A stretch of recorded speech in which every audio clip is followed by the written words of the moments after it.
Hello, Lynette here. Have you been following the Venezuela debacle? It's getting more interesting every day. I heard an interview of the newly assumptive president, Juan Guaido, on Fox. And he's very interesting because he's not your typical military coup leader, hothead, Che Guevara kind of guy. He's very professorial, rather dry and kind of boring.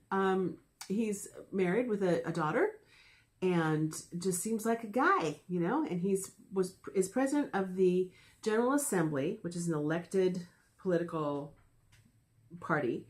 And if you look at their constitution from one angle, you could say, well, no, he followed the rules. He has the perfect right to say Maduro is not doing his job. Therefore, as the second in command president of the General Assembly, I have the right to become president. But if you're not willing to concede that Maduro is a criminal and that he's not doing his job, then that would make this Guaido fellow basically this would be a coup. So it kind of depends on how you look at it. I don't think many people will argue that Maduro is a crook of the first order. Venezuela, it gets basically all of their income from oil. They have the largest oil reserves in the world. So this money comes in, and then the government, which Maduro said this when he came into office in 2013, he said, I'm going to take care of all you poor people. I'm going to give you stuff. And so he did. And this worked really well until a couple of years ago when all of a sudden the oil prices plummeted. As you've seen, here in Washington, our gas is almost $1 less a gallon than it was a year ago. So this is a problem.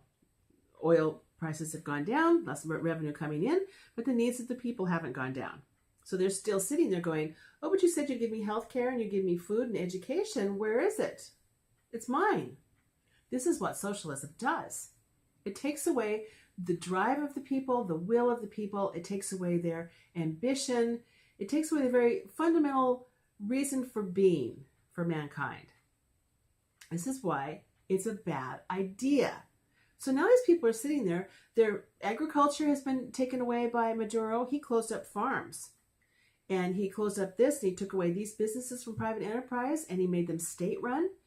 And so there's nothing. People wait in lines for food with buckets of money, like old Nazi Germany. They used to wheel their money in wheelbarrows to go get a loaf of bread. It's almost that bad. You look at pictures of grocery stores, and there's just empty shelves. And people are walking around hoping that something pops out onto the shelf. People have lost an average adults of 21 pounds in the past year because of the Maduro diet. That's how things are so scarce. And medicine, oh, it's terrible. The hospitals have closed up because they can't pay doctors, and there's no medicine to give to people, and no facilities, proper, like MRIs and this kind of thing. It's very bad. The last poll taken said that 80% of Venezuelans wanted Maduro gone. Now, whether that's a valid poll, small poll, big, I don't know, but that was a number I heard. They have had a 10 million% rate of inflation this year. And that just it sounds made up. I mean, how can you even have that? But that's the number. I heard it quoted several times. Their GDP has fallen 35% in the past 4 years. 11 Latin American countries are standing behind the U.S. for doing something to intervene. Now, here's where it gets sticky, because what does intervention mean?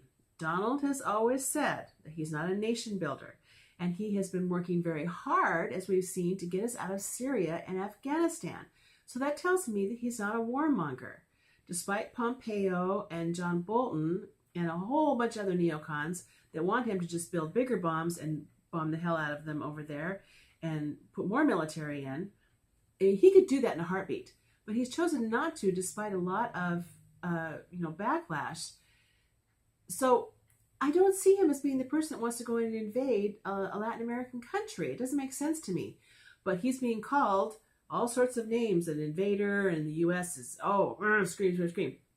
Well, part of the problem is that he hired Elliott Abrams, who is an absolute warmonger neocon from the Reagan years and the Bush years, and I think Bush Jr. years too. And he was part of the whole Nicaragua thing, and he's been involved in Latin America dirt for a long time. And like really bad stories about he would have death squads go in and kill villages and just bad stuff. And he even was charged with some sort of a crime that one of the Bushes, I think George H. Bush, pardoned him for. So this is not good. But if you want to put a face on your threat, he is the guy to take out of retirement to do it with, because of his experience in Latin America and all these nasty little things that have gone on through the decades. And I'm wondering if that's what it is. If Trump, if that's what he's doing as a brilliant move. I'm hoping that's what he's doing. I just can't see that. Lots of Europe is screaming, how dare you go in. He hasn't gone in. Stop talking about it until he does. I just hate that, the way they do this. He hasn't written a war declaration or anything like that. He's just saying everything's on the table so that we can help this Juan Guaido. So there's a lot of stuff to look at. I just can't see what it would, the oil. See, this is the thing, is that people say that Trump said we should have taken the oil in Iraq when we were there.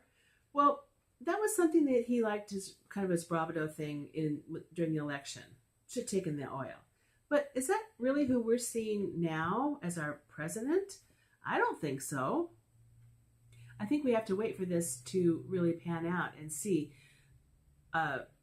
Tomorrow is going to be a rally, and Saturday is going to be a rally. And let's hope that the military that is still under the thumb of Maduro doesn't get involved, because that could get really ugly.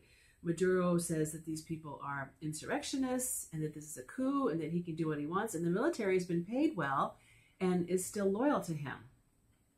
And as well as the courts. The courts have been completely packed by him. This is all this criminality that he's done in the past couple of years. Doesn't look good. But let's see what happens. And don't be calling our president names until you know for sure. Thanks for watching. Bye-bye.